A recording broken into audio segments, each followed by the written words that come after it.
Би Монгол Улсын нийслэл Улаанбаатар хотын төв зэг зогсож байна. Өөргөө номын хүрээ, их хүрээ, нийслэл хүрээ Улаанбаатар гэх зэргээр нэрлэгдэж байсан 6 жарны түүхтэй энэ хот эртнээс нууцыг агуулсан хот гэгдэж байжээ.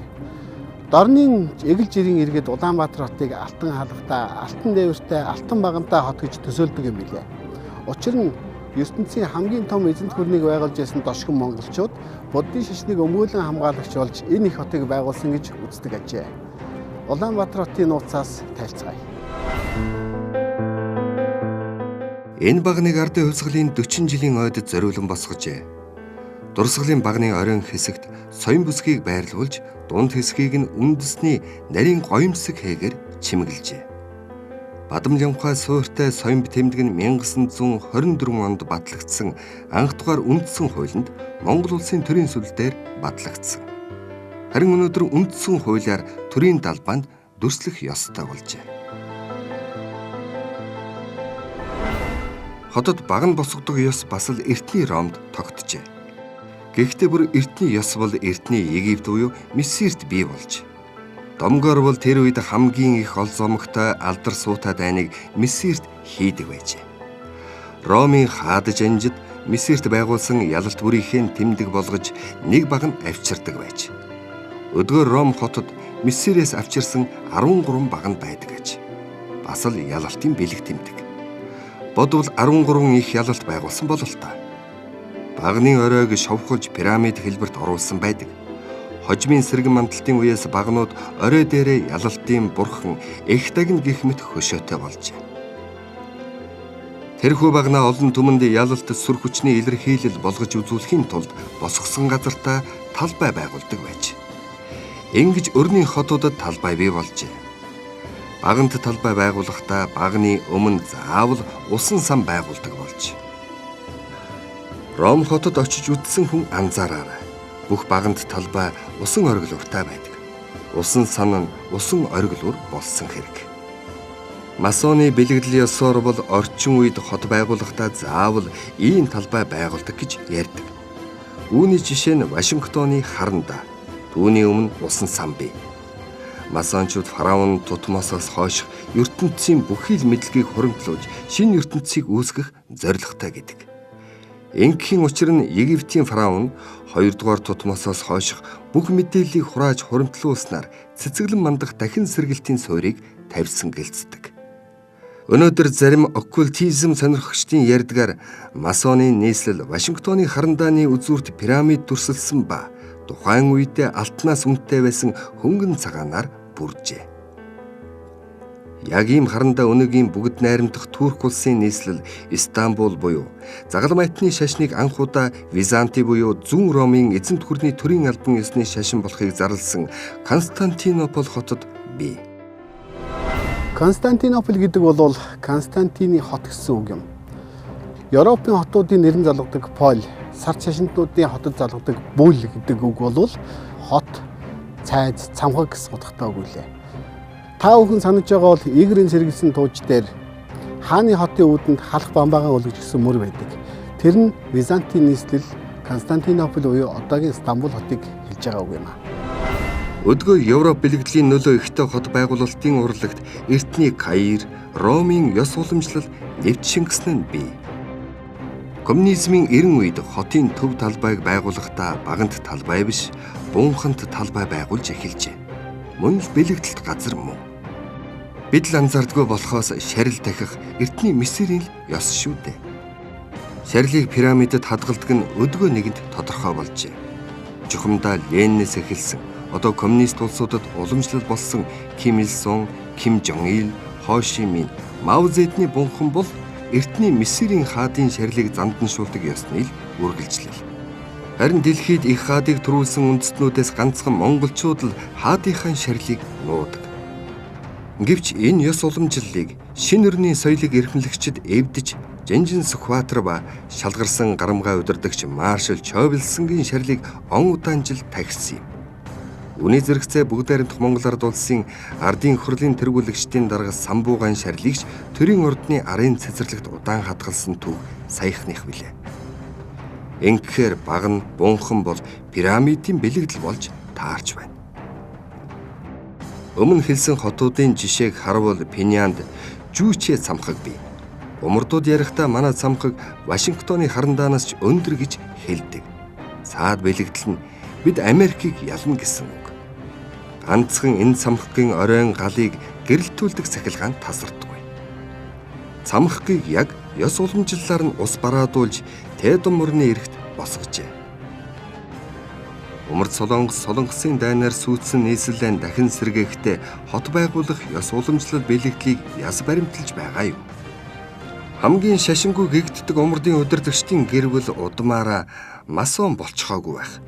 Үнэн дээр энэ бүхэн бол Пинян бүх солонгосын нийслэл гэсэн санааг илэрхийлж түүндээ мөнгө гарнахгүй байгаа юм.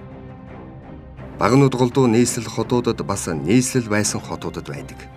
Түүнээс хот бүрт байх ёстой гэж нэг урт шовгор юм гоцойлгож мөнгө идэж болохгүй. Астанад бас ийм баг нь бий. Зочдод заавал үзүүлдэг. Баятрик буюу Баян мод хэмээх бэлэгдлийн нэртэй. Ер нь Астана масоны бэлэгдлэр дэглэж барьсан гэж их ярьдаг. Жалайр Назарбаевгай масон болсондооч биш нийслэлийг яг номын ёсоор нь дэглэж бүхэл бэлэгдлийг нь шинээр барьж байгаа л хэрэг болов. Москвагийн Астан кино бол Оросын нийслэлийн харандаа юм. Баруун Берлинд өрсөлдөж бүх Германы нийслэл болохын хувьд Германы коммунист засгийн босгосон телевизийн цамхаг өнөөдөр Берлиний хамгийн их жуулчин цугладаг газрынх нь нэг болжээ.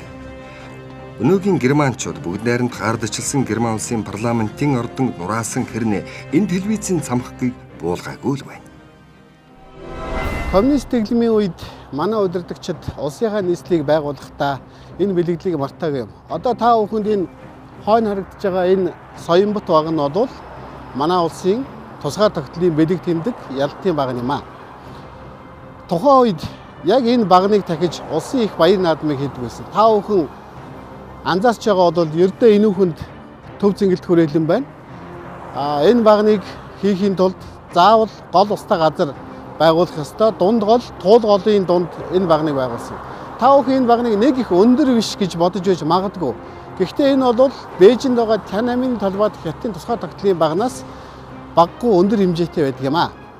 Ер нь цаашид бүгд анхаарч байхад энэхүү баг нь бол одоо манай жил үрийн хийдэг наадмын тахилгын гол баг нь болохыг та бүхэн анхаарч энд хүндэтгэл үзүүлж явах хэрэгтэй. Нөгөө талаар бас нэг аман яриа байдаг нь төрийн ордноос энэ тусгаар тогтлын Соёнбот баг нь хүртэл шулуухан цэцэрлэгт годомж байхаар төлөвлөсөн байсан.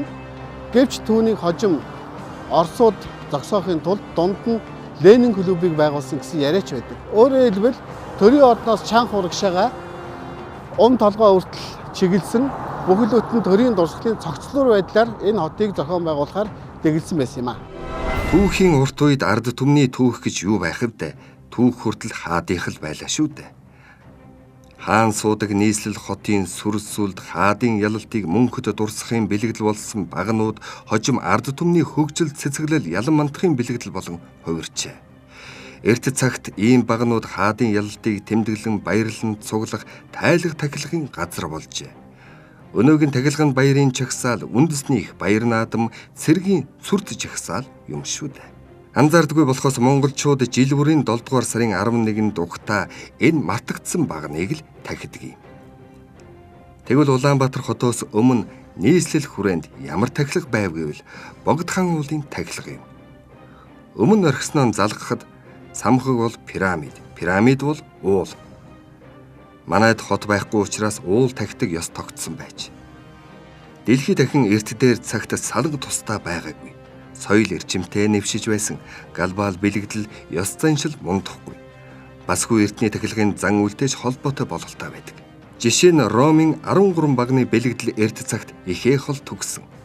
Баруун Монголд 13 алтай гэж ярьдаг нь 13 оргил бас л сүр хүчний бэлэгдэл юм. Басгүй зарим утгаараа 13 пирамидч гэдэг далд бэлэгдэлтэй.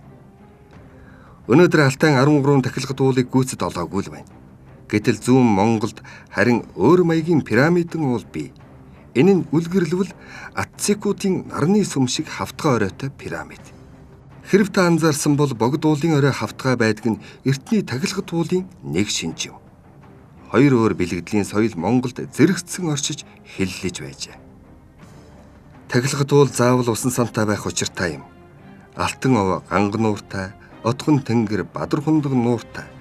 Бурхан халдууны дорч нуур бий. Эртний ёс мэдэхгүй хүмүүс тэр нуурыг нь тоолгүй, нэрийг нь ч мэдэхгүй, уулын оройров нь л зүтгээд байдаг гэмтэй. Богд хан уулч тахилгатай уул учраас хиймэл нууртай байсан. Богдын цагаан ордны өмнө үүнийг нь хожим 1-р цахилгаан станцыг барихдаа усан сан болгож ашигласан байна. Энд усан сан байхад 1940-оос 50-аад оны хүртэл хүүхдүүд наадаж сэрүүцдэг байж. Энэ гайхалтай хиймэл нуурын тухай Оросын жуулчид бичиж үлдээсэн байдаг.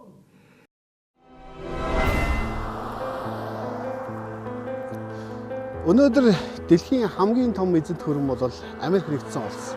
Түүний нийслэл Вашингтон хот бол буюу эртний буддын хот байгуулалтын хэлбэртэй ч төгс зохицгуус хэлбэрээр зохион байгуулж барилсан хот гэдгийг Дэм Браун хэмээх зохиолчийн мартагдсан бэлэгдлүүд номоос та бүхэн уншсан байх гэж найдаж байна. Ер нь бол аливаа улс үндэстэн өөрийн хотыг яг эртний тэр ном ёсоор л барьдаг дэг жаяг байна. Өөрөөр хэлбэл бүх шашин, соёл, суртахуун түүнээс улбаатай хот байгуулалтын дэг ёс ч гэсэн нэг үндэстэй, бүх шашин нэг үндэстейг харуулдаг юм аа. Бид бүхэн Америкийн харандааг бүгд мэддэг. Дэлхийн нийт бүгдээрээ тэнд очиж үзэж байна. Харин бид өөрийн энэ харандааг монголчууд өөрсдөө ялангуяа Улаанбаатарын иргэдч мэддэггүй нь үнэн мөлий. Ингэж бодохоор манай өнөө үеийнхэн хөшөө дурсгал, хаалга, цамхаг унгаж устгахтаа өөрийн үндэсний нийслэлийн хот байгуулалтын уламжлал, ёс бэлэгдлийг эвдэж хотоо хог болгож байгаагаа анзаарах хэрэгтэй байна. Яагаад ямар ч хэрэггүй цагаан хаалга барьдаг юм? Яагаад бас л хэрэггүй харандаа гоцоолгоод байдаг юм гихчлэн. Энэ уламжлал өдгөө дэлхийд дахинд өөр хэлбэрийн өрсөлдөөн болж хотууд цамхгааран өрсөлдөж эхэллээ. Берлинд хадгалагдж байгаад саяхнаас болсон Вашингтонд мөрдөж байгаа хуулиар бол тахилын цамхгаас өндөр байшин хоттой барьдаггүй ёстой. Тиймээс дэлхийн нийслэлүүд өндөр цамхгийн уралдаанд орсон хэрэг шүү дээ. Дэлхийн олонх нийслэл хаалгатай, багантай л байгаа. Харин манай хот богдын зүүд гэгддэг зөнтэй зурагт дүрсэлсэн шиг шавар хотол болж нууц бэлэгдлүүд нь улам нууц болсоор байна. 8-р вогод нэгэн шүн зүүдэндээ ирээдүйн Улаанбаатарыг зүүдэлжээ. Тэр зүүдээ зурулж хадгалсан ба дүрсэлсэн нь одоогийн телевизийн цамхаг, цамхгийн ёроолдох 12 давхрууд байдаг гин гэж сонсов. Тэгээд ирээдүйд энэ хонхорт үүрээд барахгүй, үлээгээд хийсэхгүй их шавар хот босхно гэж хэлсэн тухай домог бий. Гэвч домог гэхэд хэцүү. Сонсвол тэр зураг манай нэгэн нэртэй цуглуулагчид байдаг гэж сонсов.